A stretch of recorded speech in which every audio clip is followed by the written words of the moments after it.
அனைவருக்கும் வணக்கம். இன்றைய தினம் நம்ம மாண்புமிகு முதலமைச்சர் அவர்களின் லட்சியமான அனைத்து அரசு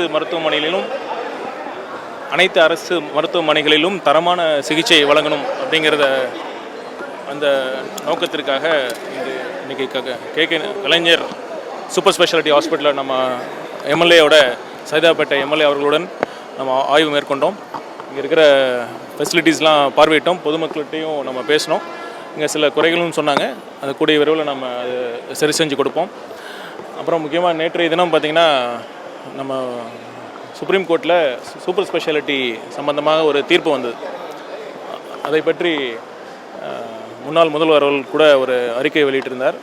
அதை நான் என்னோடய பதில் அறிக்கையாக நான் என்னோடய ட்விட்டர் அக்கௌண்ட்டில் நான் பதிவு செஞ்சுருந்தேன். இன்னொரு முறை நீங்கள் மக்களுக்காக நான் தெளிவுபடுத்த விரும்புகிறேன். பார்த்திங்கன்னா அந்த ஒரு முன்னாள் முதல்வர் அறிக்கையில் பார்த்திங்கன்னா ஏதோ முதல் முறையாக இது மாதிரி தமிழ்நாட்டில் இருந்து ஒரு சூப்பர் ஸ்பெஷாலிட்டி உயர் சிறப்பு மருத்துவ இடங்களெல்லாம் ஒன்றிய தொகுப்புக்கு வழங்கப்பட்டது போல் அவர் அறிக்கையில் இருந்தது. ஆனால் என்ன உண்மை நிலவரம்னா பார்த்திங்கன்னா 2024 119 இடங்கள், அப்புறம் 2025 145 இடங்கள், அதாவது சூப்பர் ஸ்பெஷாலிட்டி இடங்கள் ஒன்றிய தொகுப்புக்கு நம்ம மாநில அரசால் சரண்டர் செய்யப்பட்டது. ஏன் சரண்டர் செஞ்சாங்கன்னா 2 ரவுண்ட் கவுன்சிலிங் நம்ம ஸ்டேட் நம்ம டைரக்டர் ஆஃப் மெடிக்கல் எஜுகேஷன் அவங்களால கவுன்சிலிங் நடத்தப்பட்டு அவங்க ஒரு மினிமம் கட் ஆஃப் ஃபிக்ஸ் பண்ணுறாங்க. DGHS director general of health services அதாவது 50% மார்க்ஸ் அந்த மினிமம் கட் ஆஃப் அவங்க டிட்டர்மைன் பண்ணுறாங்க.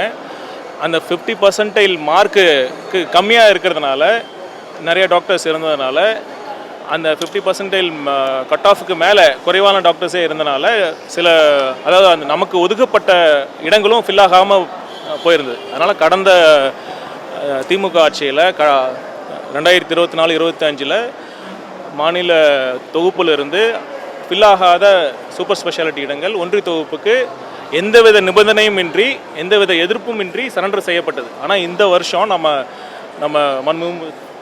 தமிழக முதல்வர் அவரோட ஆட்சி வந்ததுக்கப்புறம் பதவியேற்றதுக்கப்புறம் இந்த வருஷமும் அதே பிரச்சனை வந்தது. நம்ம பார்த்தோன்னா சுப்ரீம் கோர்ட் டைரக்ஷனே கொடுத்தாங்க. நீங்கள் அன்ஃபில்டு சீட்ஸ் 2 ரவுண்ட் கவுன்சிலிங் முடிந்த பிறகு ஃபில் ஆகாத சீட்ஸை நீங்கள் உடனடியாக ஒன்றிய அரசுக்கு ஒன்றிய தொகுப்புக்கு நீங்கள் சரண்டர் செய்யணும்னு சுப்ரீம் கோர்ட் ஜட்ஜ்மெண்ட் சொன்னாங்க. ஆனால் அதை சரண்டர் பண்ணல.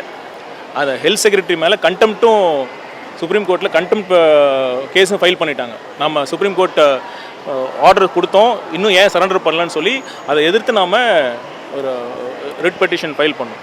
அதில் தான் தீர்ப்பு வந்தது. என்னென்னா முன்னாடி என்ன நிலைமை இருந்ததுன்னா நம்ம 2024-25 நம்ம சரண்டர் பண்ண பிறகு ஏன் சரண்டர் பண்ணோம், அந்த கட் ஆஃப் மார்க்ஸுக்கு குறைவாக தான் டாக்டர்ஸ் இங்கே மார்க்ஸ் பெற்றிருந்தாங்க நிறைய பேர். அந்த கட் ஆஃப் குறைச்சிருந்தா நம்ம தமிழ்நாட்டு மருத்துவர்கள் மூலமாகவே நம்ம அந்த இடங்களை ஃபில்அப் பண்ணியிருக்க முடியும். நம்ம இங்கே கட் ஆஃப் குறைக்க முடியாமல் ஒன்றிய தொகுப்புக்கு நம்ம வழங்கிய பிறகு அவங்க கட் ஆஃப் குறைச்சி ஆல் இண்டியா கவுன்சிலிங் மூலமாக அந்த இடத்த ஃபில்அப் பண்ணிட்டு இருந்தாங்க. அதனால் தமிழ்நாட்டு மருத்துவர்களுக்கு அந்த கிடைக்க வேண்டிய இடங்கள் கிடைக்காமல் போயிருந்தது.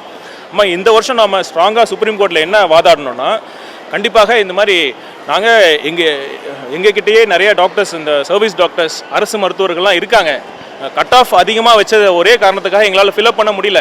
நாங்கள் உங்களுக்கு சரண்டர் பண்ணிவிட்டு நீங்கள் ஒன்றிய கவுன்சிலிங்கில் நீங்கள் கட் ஆஃபை குறைச்சி ஃபில் பண்ணிங்கன்னா எங்கள் டாக்டர்ஸ், அரசு மருத்துவர்கள்லாம் பாதிக்கப்படுவாங்க நாங்கள் ஸ்ட்ராங்காக வாதிட்டதுனால அப்போ சுப்ரீம் கோர்ட் இன்றைக்கி அந்த ஒரு தெளிவான ஒரு ஜட்ஜ்மெண்ட்டை கொடுத்துருக்காங்க. அதாவது நீங்கள் ஒன்றிய அரசு கவுன்சிலிங் நடத்தலாம், ஆனால் கட் ஆஃபை குறைக்காம தான் நடத்தணும். ஒருவேளை அப்பயும் நீங்கள் ஃபில் பண்ண முடியலன்னா கட் ஆஃபை குறைக்கிற மாதிரி ஒரு முடிவு எடுத்திங்கன்னா கண்டிப்பாக திரும்பவும் மாநில அரசுக்கு அந்த சீட்ஸை நீங்கள் திரும்ப சரண்டர் பண்ணணும்னு சொல்லி ஒரு ஜட்ஜ்மெண்ட் அவங்க வாங்கியிருக்கோம். இதை பார்த்தீங்கன்னா இப்போ ஹெல்த் செக்ரட்டரி மேலே கண்டெம்ட் வந்திருக்குன்னா அவருக்கான அந்த தைரியத்தை யார் கொடுத்தது? இந்த அரசு தான் கொடுத்தது. நீங்கள் தைரியமாக நீங்கள் சரண்டர் பண்ணாதீங்க, நம்ம கண்டிப்பாக இந்த அரசு நம்ம உங்களோட இருக்கும் அப்படின்னு சொல்லி அந்த கொடுத்த தைரியத்தினாலையும் நம்ம முறையான வாதங்களை எடுத்து வைத்ததுனாலையும் அந்த மூத்த வழக்கறிஞர்களை நாம் அப்பாயிண்ட் பண்ணதுனாலையும் தான் இந்த வெற்றி கிடைச்சது. இது பார்த்திங்கன்னா முந்தைய ஆட்சி காலத்தில் நடந்த அந்த தவறுகள்னு சொல்கிறத விட ஒரு ஃபெயிலியர்ஸ் அதை நம்ம மாற்றிருக்கோம். இப்போ பார்த்திங்கன்னா இது அல்டிமேட்டாக நமக்கு என்ன லட்சியம்னா, அந்த மாநில தொகுப்புக்கு ஒதுக்கப்பட்ட இடங்கள் அனைத்தும் தமிழ்நாட்டு மருத்துவர்கள் மூலமாகவே மட்டுமே நிரப்பப்படணுங்கிறது தான் நம் தமிழ்நாடுடைய அல்டிமேட் ஒரு எய்ம் அதான். அதை நோக்கி தான் நம்ம பண்ணிகிட்ருக்கோம். அந்த கடந்த 2 வருஷங்களில் நடந்த அந்த ஒரு பெரிய தவறை நம்ம சரி செஞ்சுருக்கோம். அதனால் அவர் இந்த அறிக்கையின் மூலமாக அவர்கள் அரசில் நடந்த தவறை அவரே மீண்டும் மக்களுக்கு முன்னாடி அவர் எடுத்து காட்டியிருக்காரு. இல்லைங்க, அதாவது நம்ம அபிஷேக் மனு சிங்வி போன்ற மூத்த வழக்கறிஞர்கள் இதை அவங்க தான் நம்ம தமிழ்நாடு அரசு சார்பில் நம்ம ஆர்கியூ பண்ணாங்க. அந்த கேஸோட ஃபைனல் ஜட்ஜ்மெண்ட் டே அன்னைக்கு அவங்க டெக்னிக்கல் கிளிச்சினால கனெக்ட் ஆக முடியல ஒழிய ஹியரிங் அந்த வாதிடும் நேரங்களில் அவர் தான் ஆர்கியூ பண்ணி அப்பீர் ஆகி வாதாடினார்.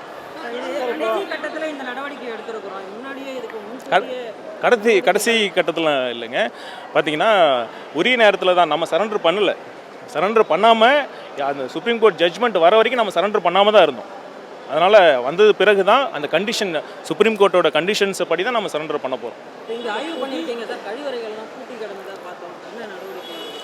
இல்லை பார்த்தீங்கன்னா அந்த ஹாஸ்பிட்டல் டிசைன்லேயே அப்படி தான் இருக்குது. இவ்வளோ பெரிய ஹாஸ்பிட்டல் தான், அதாவது கடந்த ஆட்சியில் கட்டப்பட்டிருந்தாலும் ஒரு பெரிய ஹாஸ்பிட்டல் தான், நிறைய வசதிகள் இருக்குது. ஆனால் பார்த்தீங்கன்னா இவ்வளோ பெரிய ஒரு ஃப்ளோரில் ஒரு இடத்துல மட்டுமே கழிவறைகள்லாம் இருந்திருக்கு. ஸோ அதை நம்ம கண்டிப்பாக இன்னும் பொதுமக்களுடைய தேவையும் எத்தனை ஆயிரக்கணக்கான நோயாளிகள் நம்ம அவுட் பேஷண்ட்ஸ்க்காக டெய்லி வராங்க. இதுக்கு கழிவறை வசதிகள் தேவை இன்னும் அதிகமாக இருக்குது.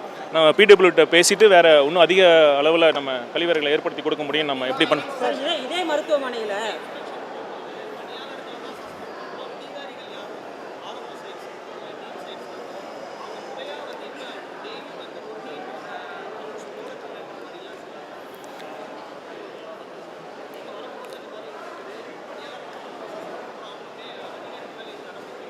இல்லை, ஆக்சுவலாக பார்த்தீங்கன்னா ரெஸ்பான்சிபிலிட்டி லைஸ் வித் அந்த ஆஃபீஸர்ஸ் தான், மெடிக்கல் ஆஃபீஸர்ஸ் தான். பொறுப்பு அந்த மருத்துவ அதிகாரிகிட்ட தான் இருக்குது. நம்ம தொடர்ந்து அவங்ககிட்ட தான் வலியுறுத்திட்டு இருக்கோம். இந்த மாதிரி கடந்த காலங்கள் மாதிரி நம்ம மக்களுடைய எண்ணங்கள், மக்களுடைய தேவைகள்லாம் நம்ம செவி மடுக்காமல், அவங்களோட என்ன தேவைன்னு புரிஞ்சிக்காமல் நம்ம பணி செய்ய முடியாது அப்படிங்கிற மாதிரி நம்ம தொடர்ந்து சொல்லிட்டு தான் இருக்கிறோம்.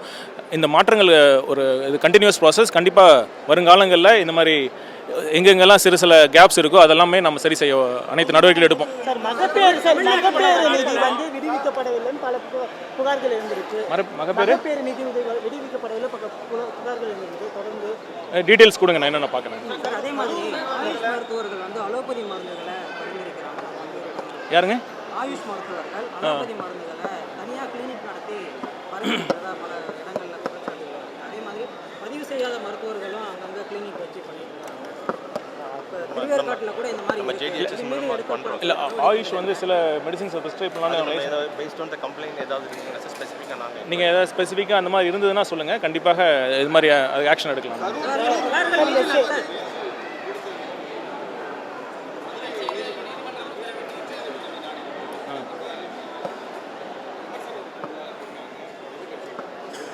எதிர்கட்சி விமர்சனம் செய்ய தான் பண்ணுவாங்க. இது பார்த்திங்கன்னா அது ஒரு அரசு ஒரு தவறுனால தான் நடந்தது. அதாவது பார்த்திங்கன்னா அவ்வளோ பெரிய கூட்ட நெரிசலில் அது அந்த சட்டம் ஒழுங்கை பாதுகாக்க வேண்டிய கடமை அரசில். ஸோ அது என்ன காரணங்களால் நடந்தது சிபிஐ விசாரிச்சுட்டு இருக்காங்க. ஆனால் என்னென்னா அங்கே ஒரு ஃபெயிலியர் ஆஃப் அவர் அட்மினிஸ்ட்ரேஷன் தான் இருந்தது. ஸோ அதற்காக தான் நம்ம அந்த வேலைவாய்ப்பை நம்ம ஏற்படுத்தி கொடுத்தோம். கண்டிப்பாக உச்சநீதிமன்றத்தில் எங்களுக்கான அதுக்கான நியாயம் கிடைக்கும்னு நாங்கள் நம்புகிறோம். காலி பணியிடங்களை